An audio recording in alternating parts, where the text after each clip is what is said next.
কবিগুরুর জন্মদিন উপলক্ষে কবিগুরুকে শ্রদ্ধা জানিয়ে তার লেখা একটি কবিতা তোমাদের সকলের সামনে পাঠ করে শোনাতে চাই। কবিতার নাম রবিবার। সব মঙ্গল বুধেরা সব আসে তাড়াতাড়ি, এদের ঘরে আছে বুঝি মস্ত হাওয়া গাড়ি। রোববার সে কেন মাগো এমন দেরি করে, ধীরে ধীরে পৌঁছয় সে সকল বারের পরে।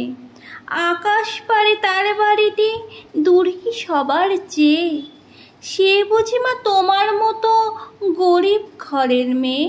সব মঙ্গল বুধের খেয়াল থাকবারই জন্যেই, বাড়ি ফেরার দিকে ওদের একটুও মন নেই।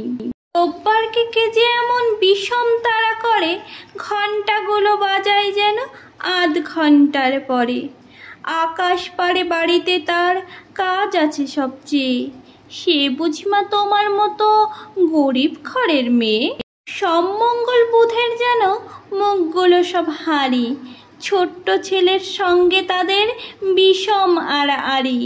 কিন্তু শনির রাতের শেষে যেমনি উঠি জেগে, রবিবারের মুখে দেখি হাসি আছে লেগে। যাবার বেলায় যায় সে কেঁদে মোদের মুখে চেয়ে, সে বুঝি মা তোমার মতো গরিব ঘরের মেয়ে।